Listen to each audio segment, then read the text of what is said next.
Grâce à l'engagement exceptionnel de nos soignants et de toutes les équipes, l'ensemble des malades qui en avaient besoin ont pu être pris en charge, à l'hôpital ou dans la médecine de ville.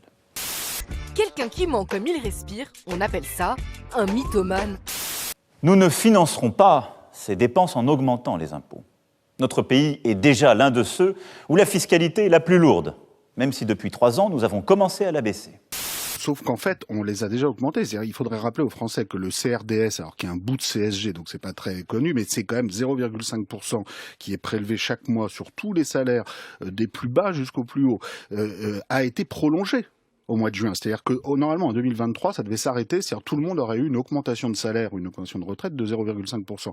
Eh bien, pendant le mois de juin, a été adopté le principe de le prolonger pendant 10 ans. Donc là, quand il y a personne en face de lui, aucun journaliste pour lui dire, mais quand même, vous nous dites que vous augmentez pas les impôts, vous venez d'adopter une augmentation d'impôts. Donc, ce qui veut dire, quand il dit je vais pas augmenter les impôts, on sait très bien, il veut pas augmenter l'impôt sur la fortune.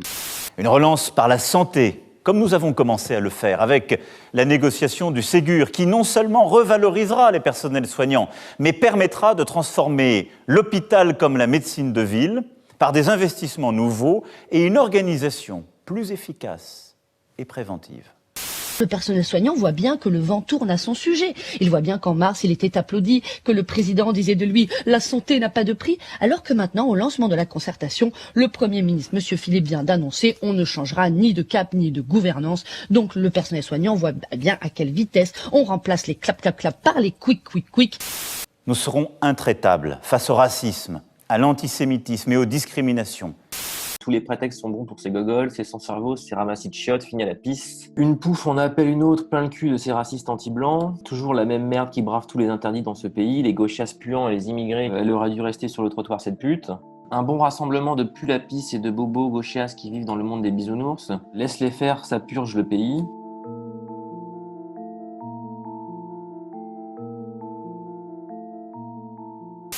Cet ordre, ce sont les policiers et les gendarmes sur notre sol qui l'assurent. Ils sont exposés à des risques quotidiens en notre nom. C'est pourquoi ils méritent le soutien de la puissance publique et la reconnaissance de la nation. De toute façon, les gonzesses ne veulent pas de mecs bien, donc tant pis. Elles prennent le dalle nègre qui les saute et puis qui les lâche après, une fois qu'il a trouvé mieux. Ce combat noble est dévoyé lorsqu'il se transforme en communautarisme, en réécriture haineuse ou fausse du passé. Ce combat est inacceptable lorsqu'il est récupéré par les séparatistes. Ce combat, c'est à tout le monde. C'est les propos antisémites d'aujourd'hui. On est tous